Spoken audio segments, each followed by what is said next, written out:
If you thought being president meant fancy state dinners and gourmet cuisine every day, Ronald Reagan's actual eating habits might surprise you. Between his obsession with candy, his surprisingly disciplined breakfast routine, and the comfort food he demanded even during his recovery from an assassination attempt, the 40th president's diet was a fascinating mix of restraint and pure indulgence. The jelly bean addiction. Let's start with the obvious. Reagan didn't just like jelly beans, he was absolutely obsessed with them. According to reports, Jelly Belly sent 720 bags of jelly beans to the White House every month, and the president kept a jar on his desk at all times. That's over 300,000 jelly beans during his presidency, just for distribution around the White House and Capitol Hill. The candy habit started when he quit smoking his pipe, but it quickly became his signature snack. The man loved them so much that in 1973, before his presidency, he wrote to the chairman of Jelly Belly saying they could hardly start meetings without passing around the jar. And his favorite flavor? Licorice. Of course it was. Is anyone else suddenly craving a handful of jelly beans? A surprisingly healthy start. Now, that said, Reagan's actual daily breakfast was shockingly sensible. Every morning at 7:45 a.m., he'd typically eat bran cereal with skim milk, fresh fruit, and decaf coffee. Once a week, he'd indulge in eggs, scrambled, poached, or soft-boiled, along with whole wheat toast and homemade muffins. For a man who famously popped candy throughout the day, that's almost disappointing. Where's the excitement? Where's the presidential privilege of eating whatever you want for breakfast? The soup for lunch mystery. Here's where things get weird. Reagan's lunch was usually just soup and bread. That's it, soup and bread. Considering he was running the country during some of the tensest years of the Cold War, you'd think he'd need more sustenance than a bowl of soup. According to White House records, his favorite soup featured bits of hamburger served in beef broth. Not exactly the fuel of champions, but apparently it worked for him.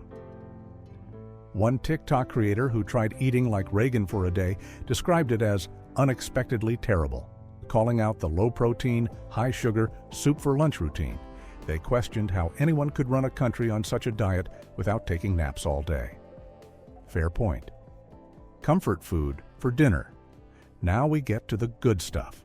While state dinners at the Reagan White House were fancy affairs, for everyday meals, Reagan preferred down-home comfort food from his Illinois youth. He loved simple fare like meatloaf, soups, and most famously, macaroni and cheese. And not just any macaroni and cheese. Reagan's version, detailed in the 1987 White House Family Cookbook, was more sliceable than spoonable. The defining feature was an inches-thick cheese comforter where noodles were suspended in a layer of crisped cheddar. When Reagan was recovering from the assassination attempt in 1981, the White House kitchen prepared his all-time favorites for him, including this macaroni and cheese. The recipe called for well-cooked noodles covered with a very light cheese sauce spiked with mustard. Nancy Reagan would serve it to her husband regularly, making it one of his most requested dishes. Honestly, if you're going to recover from being shot, might as well have some quality mac and cheese. The forbidden chocolate mousse. Here's where things get juicy. Reagan's most desired treat, which he could only enjoy when Nancy was out of town, was a big bowl of chocolate mousse. Nancy had actually forbidden the White House staff from giving the president chocolate, but pastry chef Roland Meunier occasionally broke this rule. Can you imagine the leader of the free world sneaking chocolate desserts like a teenager whose mom said no sweets? Clearly, Reagan was devoted to Nancy, but even he had his limits when it came to chocolate mousse. The special occasion indulgence. For special occasions, and especially at Christmas, the Reagans would serve monkey bread. This sweet, sticky, pull-apart bread, made from dough balls rolled in cinnamon sugar and baked with buttery caramel sauce, became a White House tradition during Reagan's administration. The Reagans had been buying monkey bread from a bakery near their California ranch since 1974. After Reagan became president in 1981, Nancy obtained the recipe from that bakery, and it became traditional Christmas fare at the White House. In 1982, Nancy told the press she thought everyone knew what monkey bread was, joking that it was called that because when you make it, you have to monkey around with it. What this says about Reagan's diet reveals a man of contradictions. On one hand, he maintained impressive discipline with his daily breakfast and exercise routine. He exercised daily with at least 20 minutes of calisthenics and weightlifting. On the other hand, he couldn't resist constantly munching on jelly beans throughout cabinet meetings. He genuinely seemed to prefer simple, nostalgic comfort foods over fancy cuisine.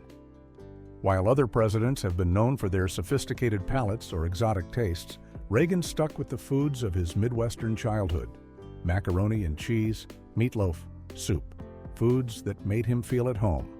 That said, the man had a serious sweet tooth. Between the jelly beans, the chocolate mousse he'd sneak when Nancy wasn't looking, and the monkey bread at every special occasion, Reagan clearly believed that being president came with certain candy-related privileges. The bottom line of Ronald Reagan's daily diet was basically this: sensible brand cereal for breakfast, soup for lunch, constant jelly beans as snacks, and comfort food for dinner, unless Nancy caught him sneaking chocolate. At 73, when he left office, he'd maintained his health through a combination of exercise, relatively light eating, and probably way too much sugar. Who can blame him? If you're dealing with the Cold War, economic reforms, and the pressures of the presidency, you probably deserve a few handfuls of jelly beans along the way. Check out one of our newest videos right here. Plus, even more videos about presidential eating habits are coming soon. Subscribe to our YouTube channel and hit the bell so you don't miss a single one.